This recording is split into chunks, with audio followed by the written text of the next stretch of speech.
When Lee's army escaped across the Potomac and into Virginia after their defeat at Gettysburg, Lincoln was really upset about it.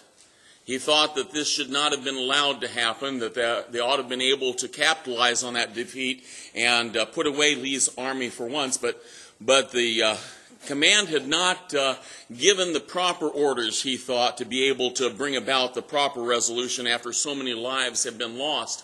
And in his anger towards his commander-in-chief, General Meade, he wrote a rather pointed letter to him addressing all his concerns with that general's failures and his lack of leadership, and was getting ready to send it when he reconsidered and thought maybe it wasn't the best time to send a letter to General Meade when he was as angry as he was, that some words spoken in haste might do more damage than good, and so he never sent that letter. We know the details of that letter. We have it in the archives today. We can still read Lincoln's words there.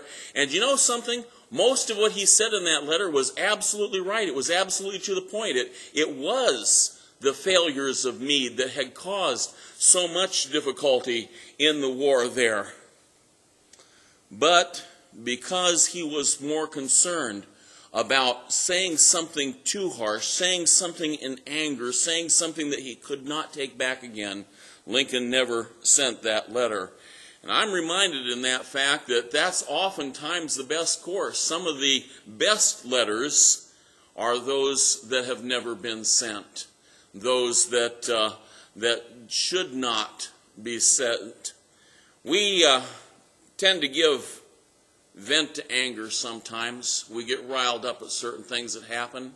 We feel like someone's wronged us, someone's insulted us, someone's hurt ourselves or someone that we love in some way, and we want to give back to that person, and sometimes it's all that we can do to bite our tongues and not say something that needs to be expressed, at least in the feelings that we have from the inside. We want to be able to give vent to our anger.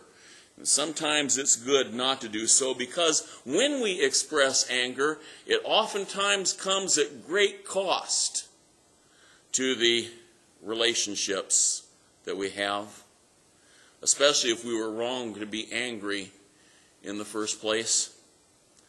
Probably the most unjust and the most harmful anger is that which we can express against God sometimes. We find Moses expressing that kind of anger against God. In our text this morning, it's Numbers chapter 10, verses 10 through 15 that we have for our text. There we find these words. Now Moses heard the people weeping throughout their families, each man at the doorway of his tent, and the anger of the Lord was kindled greatly, and Moses was displeased. So Moses said to the Lord, "Why have you been so hard on your servant? And why have I not found favor in your sight, that you have laid the burden of all this people on me? Was it I who conceived all this people? Was it I who brought them forth, that you should say to me, carry them in your bosom as a nurse carries a nursing infant to the land which you swore to their fathers? Where am I to get meat to give to all this people? For they weep before me, saying, give us meat that we may eat. I alone am not able to carry all this people, because it is too burdensome for me. So if you are going to deal thus with me, please kill me at once, if I have found favor in your sight, and do not let me see my wretchedness.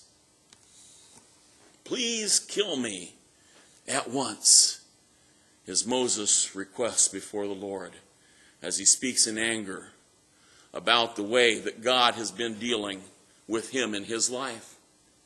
Moses gets upset with God here. You know, Moses really didn't want the job in the first place. When God told him what he was being called to do, Moses tried every excuse he could think of not to take on that responsibility. He didn't want to be the leader of God's people.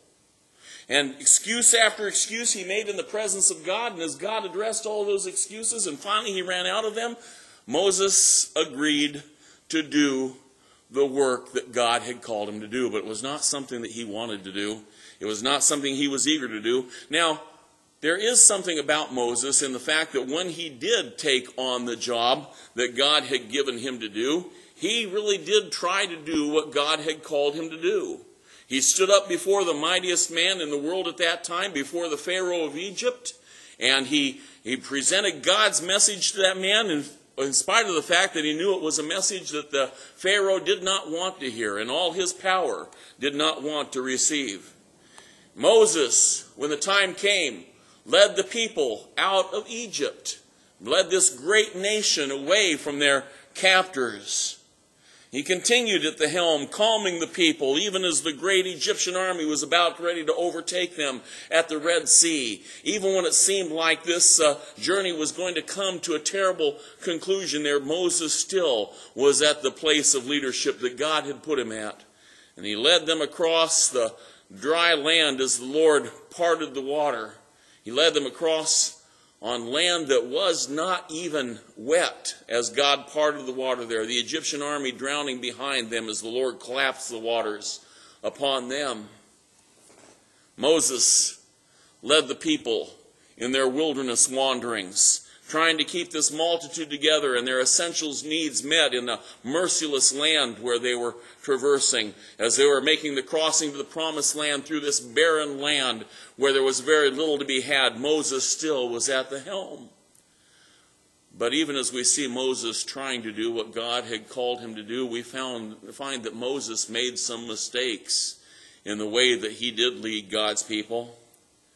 First of all, he tried to burden himself with everything that was necessary to have happen for the people. He was trying to settle the petty disputes between two individuals as well as to run the whole nation. He was trying to handle every detail himself and refusing to delegate. He had to be taught to give up to some of that authority to other people in order to be able to do it more efficiently.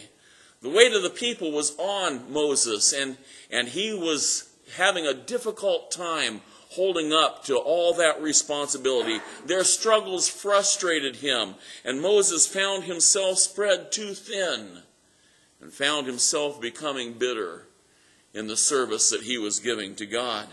And finally, here in our passage, we find him lashing out against God, turning his frustration into accusations against God. He implies that God here had failed him through his unfair treatment of Moses and of his people. It's too big a burden, he accused. Rather than torture me this way, I wish you'd just kill me. I'd rather be dead than do this anymore, Moses is saying here in this passage. Moses got upset with God. And you know something? We also might get upset with God at some point in our lives. We're reminded in the failure of Moses, the great leader of the Old Testament, that even the most dedicated person to God can come to a breaking point, can come to the place where they begin accusing God. In fact, it's often those who are most dedicated that come to the place of burnout. It's those people who have taken on a lot of responsibility and have been slogging away in the trenches oftentimes that come to a place where they're just exhausted emotionally and begin to express anger and frustration against God. Perhaps you've experienced it in your own life. I know I have at certain places in my life where I felt terribly frustrated in accomplishing God's purpose in my life. The work seems too big. The road seems too difficult. The opposition seems too determined, and we seem overwhelmed by it all. Before you know it, you're feeling as if God's asked too much of you, that your life is unfairly harsh if a loving God's really guiding you. I mean, how can you be dealing with all this if God's supposed to be watching over you and looking out for you? You want to check it all and walk away. You demand God should act differently than the way that he's dealt with you. You wish that your struggles were over. Now, many people never express it in the same way that Moses did here. Many people don't go to the Lord and say, Lord, just kill me now. Lord, get it over with. I'm done with life. I just want you to take my life because I'm so frustrated I can't put up with another moment here. But even though people don't express that out loud, that's often the attitude that they have towards God. We see it expressed in other ways. We see it in people walking away from church and not bothering to try to have a relationship with God anymore. We see it in people who stay in church sometimes, but they just sort of settle back into the pews and refuse to do much of anything anymore. They've gone to just putting it in neutral and coasting in their spiritual life. That frustration that we have sometimes with the way our lives are going, that we blame on God, can have really devastating effects in our lives, even if it's not expressed out loud sometimes. And then there's some people who do express it out loud. And we hear from them at times too, those people who are maybe once faithful Christians, but now they're bitter against God, and they use every opportunity to vent against Him, to make accusations against Him, to try to turn other people away from God. And we see it in a more subtle way sometimes, in people who have been long faithful to God, love the Lord, live for the Lord all their lives, and now they've come to what is called their golden years. They've come to that time when their body's beginning to fail them, and they're facing hospital visit after hospital visit. They're dealing with racking pain. They're dealing with circumstances beyond their control. They feel like their life isn't worth living anymore, and they wonder, why is God allowing this to happen to me? Why is God allowing me to continue in this world when my life doesn't seem to have any purpose anymore? Lord, I've lived for you faithfully all these years, and now my life is just full of pain and misery. Lord, do you love me? Do you know I'm still here? Lord, please just take me now. End it. I don't want to live in this world, in this condition. I don't want to live in this world anymore. I've seen a whole lot of people come to that point in their walk with the Lord. Those of us who have faith have a conviction that God won't ask too much of us, that He'll never place upon us a burden that's too heavy for us to carry. And yet, it seems sometimes that attempting to do His will is just too much. It's asking things that are too difficult of us. We need to find a way to deal with frustrating circumstances in our lives and not come to anger against God or blame against Him. And perhaps we can find a way to deal with that frustration and rebellion if we look to what was behind Moses' outburst here. The sparks that triggered his burnout. One of those sparks, self-pity. Look what Moses says here. Why have you been so hard on me? Why haven't you shown me more approval? Why am I expected to carry the load of these people? I didn't create them. Why do I have to nurse them? You made the promise to their fathers. Why am I the one expected to fulfill the promise? They're crying out in hunger to you, God. What possible resources do I have to feed this multitude? I'm too small to be able to shoulder this load. So why have you put it all on me?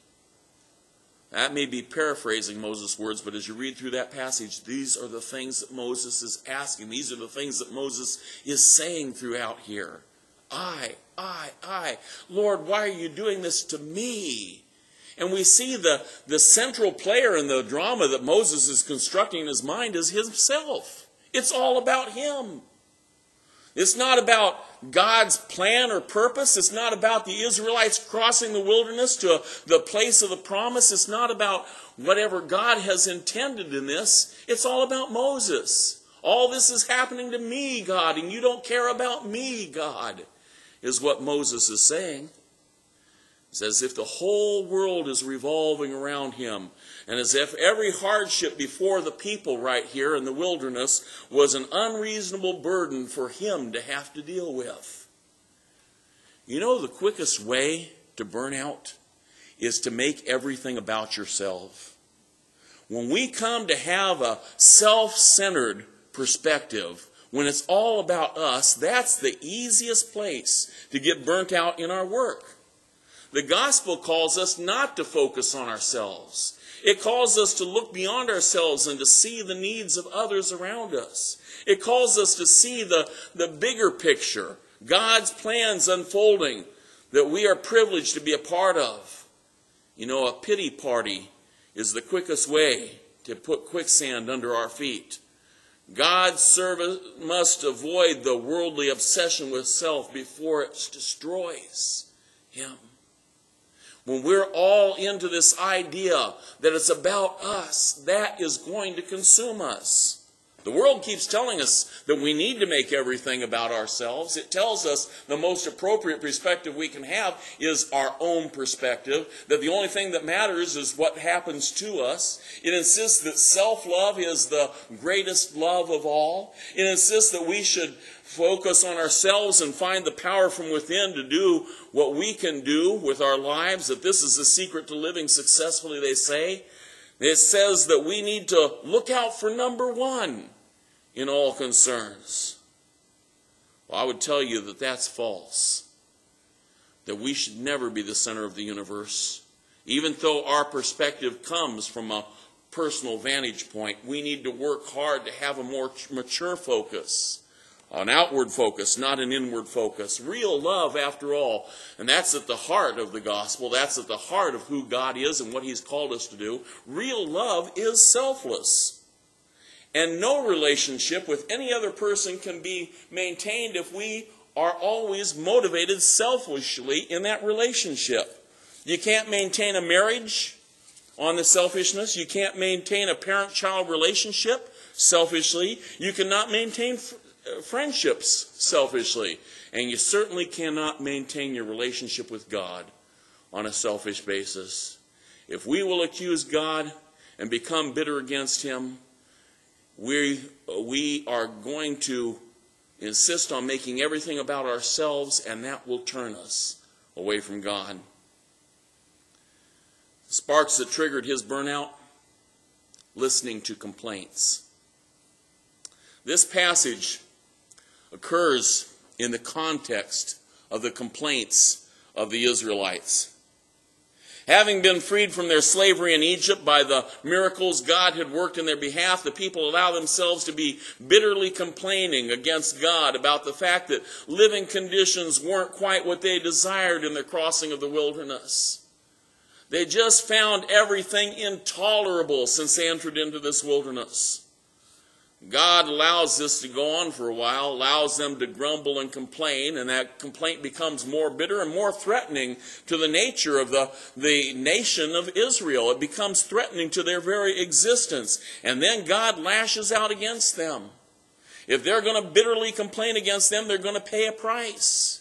He sets a fire on the outskirts of the encampment so that several people are destroyed in this fire, and resulting in the death of a few as an example to the many that this kind of complaining is not going to be allowed by God.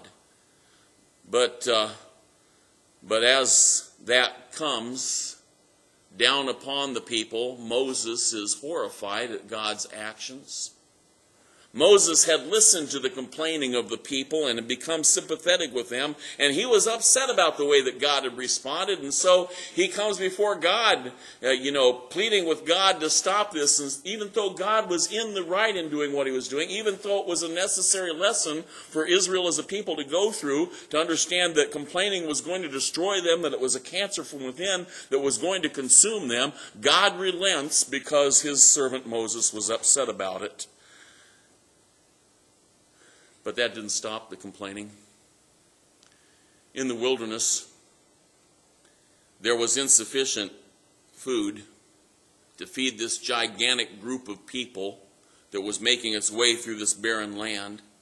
And so God provided them with a miraculous food called manna, sent down from the skies. It was fall upon the ground, and every morning they could gather up as much as they wanted of it. It was only going to last one day, but they could eat as much as they wanted, and they never had to go without. They were never in want because of the provision that God had made for them. In this wasteland, he was feeding a vast multitude of people with direct intervention. They were literally eating from the hand of God here in the wilderness, but rather focus on God's goodness to them in delivering them from their starvation this way, the people began to weep and to wail because there was no meat on the menu. They were all upset because some of the foods that they enjoyed back in Egypt weren't there. They only had this manna. Oh, this manna was good stuff, but it's the same stuff all the time. And so they begin to cry and lament and weep and wail before the Lord because they figure that the Lord just hasn't been good to them and not giving them a more gourmet menu for their tastes. And it was Moses listening to these complaints that sparked his outburst against God in our text here this morning. It was listening to all these complaints because the people weren't starving, but because they didn't like to have to eat the same thing all the time, that Moses got so very upset with God here. You know, when we listen to complaints, it destroys our satisfaction with God. When we have that mindset of negativity about all that God's doing for us, we cannot have a proper relationship with God. It's going to lead to burnout when we focus on complaints. I've mentioned to you before about my experience as an associate minister at the Linden Church of Christ in Columbus there, that very early in my ministry, the elders decided it would be a good idea to get input from the people on what they could do to better minister to the church there at Linden. So they put up a suggestion box in the entryway just outside the sanctuary there. You know, that suggestion box soon became a complaint box. People were writing out complaints on their slips of paper and putting them in the box, but it didn't stop there. Once they had been focused on things that they were upset about, things that weren't right, things that could be better at the church, they began whispering these things to their friends. They began complaining about them openly. Pretty soon these issues were coming up at the elders' meetings on a constant basis, and the church was being pulled apart. Nothing was wrong there at the Linden Church of Christ. It was still a healthy, strong church, but it had a cancer going through it because of all the complaining that had been done. And I think the elders did exactly the right thing in the way they addressed that. They took that suggestion box and they hid it. They took it off the wall and they forgot about it, and the complaining died down and people became happy again. But you see, when people listen to the complaints, when people focus on the negativity, it destroys them.